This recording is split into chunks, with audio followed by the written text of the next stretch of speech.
ഒന്നാം ലോക മഹായുദ്ധത്തിൽ നടക്കാത്ത ഒരു കാര്യമാണ് രണ്ടാം ലോക മഹായുദ്ധത്തിന്റെ തുടക്കം സംഭവിക്കുന്നത്. വെറും 46 ദിവസം കൊണ്ട് സഖ്യകക്ഷികളിൽ ഒന്നായ ഫ്രാൻസിനെ ജർമ്മനി ആക്രമിച്ച് കീഴടക്കുന്നു. അതായത് ഹിറ്റ്ലറിന്റെ ആദ്യ തന്ത്രം വിജയിക്കുന്നു. അവിടെ നിന്നും രണ്ടാം ഘട്ടം ആരംഭിക്കുന്നു. അത് ബ്രിട്ടനിലേക്കാണ്. അതിനൊരു പേരിട്ടു ഓപ്പറേഷൻ സീ ലൈൻ.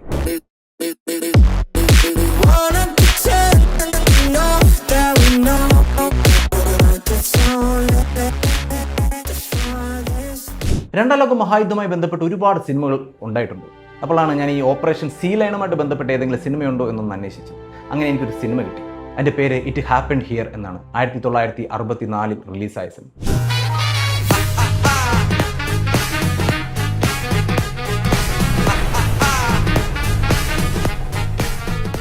ബ്രൗൺലോയും മോളോയും ഇവരെ പറ്റി പറയാനുള്ള പ്രധാന കാരണം ഇവർ രണ്ടുപേരും ഈ സിനിമ ഷൂട്ട് ചെയ്യുന്ന സമയത്ത് 16ഉം 18ഉം വയസ്സ് മാത്രമേ ഉണ്ടായിരുന്നുള്ളൂ. സിനിമയോടുള്ള അതിയായ ഒരു ആഗ്രഹമായിരുന്നു അവരെ ഈ സിനിമ എടുക്കാൻ പ്രേരിപ്പിച്ചത്.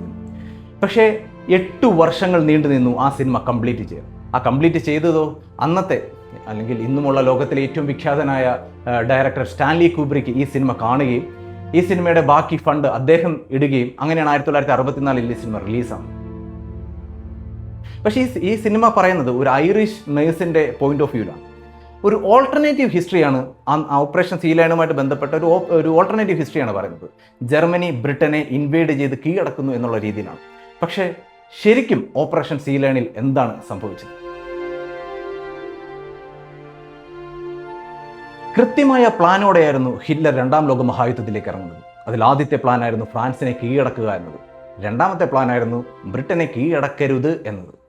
അതിന് പകരം അദ്ദേഹം ആലോചിച്ചൊരു കാര്യം ബ്രിട്ടനുമായി സന്ധിയിൽ ഏർപ്പെടുക എന്നുള്ളത് കാര്യമായിരുന്നു. അതിനൊരു പ്രധാനപ്പെട്ട കാരണം എന്ന് പറയുന്നത് പോളിസി ഓഫ് അപ്പീസ്മെന്റ് എന്ന ഉടമ്പടിയായിരുന്നു. അന്ന് അത് സൈൻ ചെയ്തത് ചേംബർലിനായിരുന്നു. പക്ഷേ ഇവിടെ സംഭവിച്ചൊരു കാര്യം എന്ന് പറയുന്നത് ഡങ്കർക്ക്, ഞാൻ കഴിഞ്ഞ എപ്പിസോഡിൽ പറഞ്ഞ ഡങ്കർക്കിന്റെ അവസാന ദിവസം ജൂൺ 4-ാം തീയതി അന്നത്തെ പ്രസിഡന്റ് ആയിരുന്ന വിൻസ്റ്റൺ ചർച്ചിൽ ഒരു പ്രസംഗം നടത്തിയിരുന്നു. അത് വി ഷാൾ നോട്ട് സറണ്ടർ എന്ന് പറഞ്ഞ വളരെ ഫേമസ് ആയിട്ടുള്ളൊരു പ്രസംഗം. അതിൽ വളരെ കൃത്യമായിരുന്നു ജർമ്മനിക്ക് മുമ്പിൽ കീഴടങ്ങാനോ ജർമ്മനി പറയുന്ന ഉടമ്പടികൾ അംഗീകരിക്കാനോ ഞങ്ങൾ തയ്യാറല്ല എന്നത്. അവിടെ നിന്നാണ് ഓപ്പറേഷൻ സീ ലൈൻ സ്റ്റാർട്ട് ചെയ്തത്. ഈ ഓപ്പറേഷൻ സീ ലൈൻ എന്നുള്ള പേരിടാനുള്ള പ്രധാനപ്പെട്ട കാരണം എന്ന് പറയുന്നത് അന്നത്തെ കാലത്ത് അന്ന് ലോകത്തിലുണ്ടായിരുന്ന ഏറ്റവും വലിയ നേവി, ഏറ്റവും വലിയ പവർഫുൾ ആയിട്ടുള്ള നേവി എന്ന് പറയുന്നത് റോയൽ നേവി ആയിരുന്നു. അതായത് ബ്രിട്ടൻ്റെ നേവി ആയിരുന്നു. അതുകൊണ്ട് തന്നെ ഇംഗ്ലീഷ് ചാനൽ കടന്ന് അവരെ ആക്രമിക്കുക എന്ന് പറയുന്നത് സംഭവിക്കുന്ന കാര്യമേ അല്ല. അതുകൊണ്ട് വേറൊരു മാർഗമാണ് ഹിറ്റ്ലർ ഉപയോഗിച്ചത്. വേറൊരു മാർഗം എന്ന് വെച്ച് കഴിഞ്ഞാൽ പുതിയൊരു മാർഗമായിരുന്നില്ല. പണ്ട് നേരത്തെ, അതായത് ഡെൻമാർക്കിനെയും സ്വീഡനെയും ബെൽജിയത്തിനെയും നെതർലൻഡിനെയും ലക്സംബർഗിനെയും ഈവൻ ഫ്രാൻസിനെ വരെ ആക്രമിച്ച് കീഴടക്കിയ അതേ മാർഗം ലത്വാഫ എന്ന എയർഫോഴ്സ്. കാരണം ലത്വാഫ എന്ന് പറയുന്ന എയർഫോഴ്സ് റോയൽ എയർഫോഴ്സിനേക്കാൾ പവർഫുൾ ആയിരുന്നു. അന്നത്തെ ഒരു കണക്ക് പറയുവാണെന്നുണ്ടെങ്കിൽ റോയൽ എയർഫോഴ്സ് RAFന്റെ കയ്യിൽ അന്ന് 700ഓളം ഫൈറ്റർ ജെറ്റുകളായിരുന്നു ഉണ്ടായിരുന്നത്. അതിൽ അന്നത്തെ ഏറ്റവും പവർഫുൾ ആയിട്ടുള്ള സ്പിറ്റ് ഫയർ, ഹരിക്കേൻ എല്ലാം ഉണ്ടായിരുന്നു. പക്ഷേ BF-109 എന്ന് പറയുന്ന ലത്വാഫ എയർഫോഴ്സിന്റെ 1200ഓളം വിമാനങ്ങളായിരുന്നു അന്ന് ജർമ്മനിയുടെ പക്കലുണ്ടായിരുന്നു. അതുകൊണ്ട് തന്നെ കൃത്യമായിട്ട് ഹിറ്റ്ലറിന് അറിയാമായിരുന്നു ഈ ഒരു യുദ്ധത്തിൽ ഞങ്ങളെ വിജയിക്കൂ എന്നുള്ള കാര്യം. കാരണം ഫോഴ്സ് ഏറ്റവും കൂടുതൽ ഉണ്ടായിരുന്നത് ജർമ്മനിക്കാണ്. പക്ഷേ ഇവിടെ ഒരു ചെറിയ കാര്യം എന്ന് പറയുന്നത്, നമ്മളൊരു കാര്യം പ്ലാൻ ചെയ്യുമ്പോൾ അത് വിജയിക്കാൻ മാത്രമാവരുത്, തോൽക്കാതിരിക്കാനും കൂടി ആയിരിക്കണം എന്നുള്ളതിൻ്റെ ഒരു വലിയ ഉദാഹരണമാണ് ഈ ഓപ്പറേഷൻ സീ ലൈൻ എന്ന് പറയുന്നത്. അങ്ങനെ ബ്രിട്ടന് നേരെ ലത്വാഫയുടെ ആക്രമണം ആരംഭിക്കുന്നു. കൃത്യമായ സ്ഥലങ്ങളിൽ ബോംബിട്ടും പാരാട്രൂപ്പിനെ ഇറക്കിയും പിന്നീട് അവിടെ ഇൻഫാൻട്രിയെ ഇറക്കി അവിടെ പിടിച്ചെടുക്കുക എന്നുള്ള നയമാണ് ഇപ്രാവശ്യവും അവർ കൊണ്ടുവന്നത്.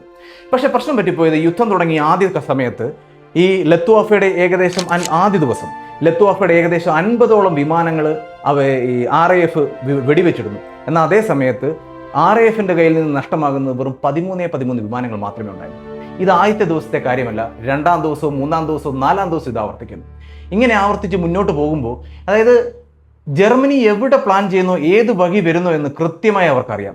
അത് മനസ്സിലാക്കിയ ജർമ്മനി അവരുടെ റഡാർ സംവിധാനത്തെ ആക്രമിക്കുന്നുണ്ടായിരുന്നു. പക്ഷേ ഈ റഡാർ സംവിധാനത്തെ ആക്രമിച്ചാലും അവർ വളരെ പെട്ടെന്ന് തന്നെ, ബ്രിട്ടൻ വളരെ പെട്ടെന്ന് തന്നെ അത് പുനഃസ്ഥാപിക്കുകയും ചെയ്യുന്നുണ്ടായിരുന്നു. എന്നാലും ജർമ്മനി വരുന്ന എത്ര വിമാനങ്ങളുണ്ട്, എത്ര ഉയരത്തിൽ പറക്കുന്നു എന്നത് കൃത്യമായി മനസ്സിലാക്കാവുന്ന ഒരു സാങ്കേതിക വിദ്യ ബ്രിട്ടന്റെ കൈവശം ഉണ്ടായിരുന്നു എന്ന് ജർമ്മനിക്ക് അറിയില്ലായിരുന്നു.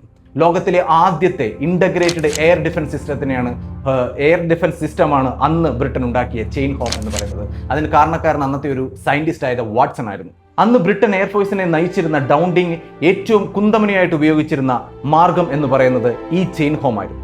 ജർമ്മൻ വിമാനങ്ങൾ ഏത് വഴി വരുന്നു, എത്ര വിമാനങ്ങളുണ്ട്, എത്ര ഉയരത്തിൽ പറക്കുന്നു എന്ന് കൃത്യമായിട്ട് മനസ്സിലാക്കിയ ബ്രിട്ടൻ കൃത്യമായി ഒരു കെണി ഒരുക്കുകയും ആ കെണിയിലേക്ക് നേരിട്ട് വന്ന് ജർമ്മനി വീഴുകയുമായിരുന്നു ചെയ്തത്. അതുകൊണ്ട് തന്നെ ജർമ്മനിയുടെ നേതാവായിരുന്ന അല്ലെങ്കിൽ എയർ മാർഷൽ ആയിരുന്ന ഗോർഗിന് വിചാരിച്ച രീതിയിൽ മുന്നോട്ട് പോകാനായിട്ട് സാധിച്ചില്ല. അപ്പോൾ രാവിലെ ഉണ്ടായിരുന്ന ഫൈറ്റ് അവർക്ക് ഭയങ്കരമായിട്ട് ബുദ്ധിമുട്ടുണ്ടാക്കുന്നു. അതിന് പ്രധാനപ്പെട്ട ഒരു കാരണം യുദ്ധം നടക്കുന്നത് ബ്രിട്ടനിലാണ്. ബ്രിട്ടനിലായതുകൊണ്ട് തന്നെ ഏതെങ്കിലും ഒരു ഫൈറ്റിനെതിരെ ഫൈറ്റ് വീഴുമ്പോൾ അതിലെ പൈലറ്റ് ഇജക്റ്റ് ആവുന്നു. ഇജക്റ്റ് ആയിട്ട് അതേ നാട്ടിലാണ് വന്ന് വീഴുന്നത്, ബ്രിട്ടനിൽ തന്നെയാണ് വന്ന് വീഴുന്നത്. അത് അഡ്വാൻറ്റേജ് അവർക്കാണ്, ഒരു ഹോം അഡ്വാൻറ്റേജ് അവർക്കുണ്ട്. കാരണം അവർ അവിടെ നിന്ന് ഇറങ്ങി അടുത്ത ഫ്ലൈറ്റിൽ കയറുന്നു, അല്ലെങ്കിൽ അടുത്ത ഫൈറ്റർ ജെറ്റിൽ കയറുന്നു, വീണ്ടും ആക്രമിക്കാൻ പോകുന്നു. പക്ഷേ ജർമ്മനിയുടെ ഫൈറ്റർ ജെറ്റുകൾ താഴെ വീഴുന്നത് ബ്രിട്ടനിലാണ്. അതുകൊണ്ട് തന്നെ ഒന്നുകിൽ അവരെ പിടിക്കപ്പെടുകയോ അല്ലെങ്കിൽ അവരെ കൊല്ലുകയോ ചെയ്യുന്നുണ്ടായിരുന്നു. ഈ ഒരു അഡ്വാൻറ്റേജും ആദ്യം ബ്രിട്ടൻ ഉണ്ടായിരുന്നു. അതുകൊണ്ട് തന്നെ ഇനി മുന്നോട്ട് പോയി കഴിഞ്ഞാൽ അത് പ്രശ്നമാണെന്ന് മനസ്സിലാക്കിയ ജർമ്മനി രാവിലത്തെ യുദ്ധം അവസാനിപ്പിച്ചുകൊണ്ട് രാത്രിയിലേക്ക് അത് മാറ്റുന്നു. പക്ഷെ അവിടെ ചിന്തിക്കേണ്ട ഒരു കാര്യമുണ്ട്, അന്ന് GPS സംവിധാനമോ മറ്റൊന്നും തന്നെ ഉണ്ടായിരുന്നില്ല. അപ്പോൾ കൃത്യമായ ഇവരുടെ ലക്ഷ്യങ്ങളിൽ എങ്ങനെ ലക്ഷ്യങ്ങൾ തകർക്കാൻ സാധിക്കും എന്നത് ബ്രിട്ടനൊരു സംശയമുണ്ടായിരുന്നു. പക്ഷേ ജർമ്മനിക്ക് ആ സംശയമില്ലായിരുന്നു. അവിടെയാണ് ജർമ്മനിയുടെ അടുത്ത പ്ലാൻ വരുന്നത്. അതിനെയാണ് എനിക്കൊന്ന് ചരിത്രത്തിൽ തന്നെ പറയുന്നത് the war of the beams എന്നാണ്. നീക് ബെയിൻ എന്ന് പറയുന്ന ഒരു സംവിധാനം അന്ന് ജർമ്മനിയുടെ കൈവശം ഉണ്ടായിരുന്നു. GPS ഒന്നുമില്ലാത്ത സമയത്ത് കൃത്യമായ ടാർഗറ്റിനെ മനസ്സിലാക്കാൻ അത് റേഡിയോ തരംഗങ്ങളായിരുന്നു. 2 റേഡിയോ തരംഗങ്ങൾ. ആദ്യത്തെ ഒരു റേഡിയോ തരംഗങ്ങൾ നേരെ വരുന്നു, ആ മാർഗത്തിലൂടെ ഒരു ഫ്ലൈറ്റ് വരുന്നു. മറ്റൊരു റേഡിയോ തരംഗം കൃത്യമായ ടാർഗറ്റിനെ ലക്ഷ്യമാക്കി വരുന്നു. ആ റേഡിയോ തരംഗം കണ്ട് കൃത്യം സ്ഥലം മനസ്സിലാക്കി നൈറ്റിൽ ബോംബ് ചെയ്തുകൊണ്ടാണ് ജർമ്മനി ആ പ്രശ്നം പരിഹരിക്കുന്നത്. നീക് ബെയിൻ എന്ന് പറയുന്ന ഈ ഒരു സംവിധാനം ബ്രിട്ടൻ മനസ്സിലാക്കിയിരുന്നില്ല.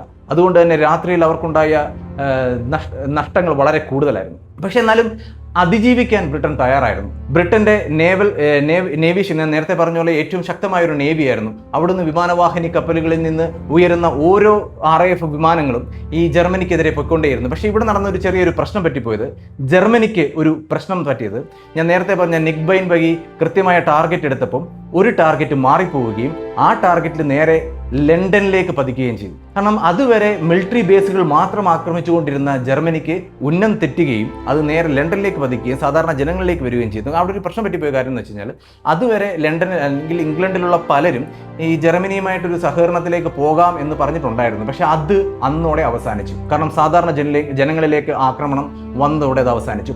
തൊട്ടടുത്ത ദിവസം അവർ ബെർലിനിൽ കയറി ആക്രമിച്ചു. അവരുടെ നാട്ടിൽ അതുവരെ യുദ്ധം നടന്നിട്ടുണ്ടായിരുന്നില്ല. ബെർലിനിൽ കയറി ആക്രമിച്ചത് ഒരിക്കലും ജർമ്മനി വിചാരിച്ചിരുന്നില്ല. അതുകൊണ്ട് തന്നെ അവർ ഈ യുദ്ധത്തിന് ഒരു താൽക്കാലിക വിരാമം ഇട്ടു. ഏകദേശം 4 മാസത്തോളം ഈ ഓപ്പറേഷൻ സീ ലയണും ബാറ്റിൽ ഓഫ് ബ്രിട്ടനും മുന്നോട്ട് പോയെങ്കിലും അതിനൊരു ഫലം കണ്ടെത്താനായിട്ട് സാധിച്ചില്ല. അങ്ങനെ ഇൻഡെഫിനിറ്റ് ആയിട്ട് ആ യുദ്ധം മാറ്റിവെക്കുകയാണ് ജർമ്മനി ചെയ്തത്. പകരം അവർ സോവിയറ്റ് യൂണിയനിലേക്ക്, അവരുടെ 3ാം ഘട്ടത്തിലേക്ക് അവർ കടക്കുകയും ചെയ്തു. ഇതാണ് ശരിക്കും ഓപ്പറേഷൻ സീ ലയണുമായിട്ട് ബന്ധപ്പെട്ട് നടന്നത്. ഇത് 1940 കാലഘട്ടങ്ങളിലാണ് ഈ 2 സംഭവങ്ങൾ, ഡങ്കർക്കും ഈ ഓപ്പറേഷൻ സീ ലയണും നടക്കുന്നത്. തൊട്ടടുത്ത വർഷം 1941 2ാം ലോക മഹായുദ്ധത്തിലെ ഏറ്റവും പ്രധാനപ്പെട്ട ഒരു സംഭവം നടക്കും. ഒരുപക്ഷെ ഇന്ന് നമ്മളിപ്പം നിൽക്കുന്ന ഈ ലോകത്തിൻ്റെ ഗതി വരെ മാറ്റിയ ഒരു സംഭവം, ദ ടേണിംഗ് പോയിന്റ്. അതാണ് അടുത്ത എപ്പിസോഡിൽ പറയുന്ന സിനിമ. അപ്പോൾ അടുത്ത എപ്പിസോഡിൽ കാണാം. ബൈ.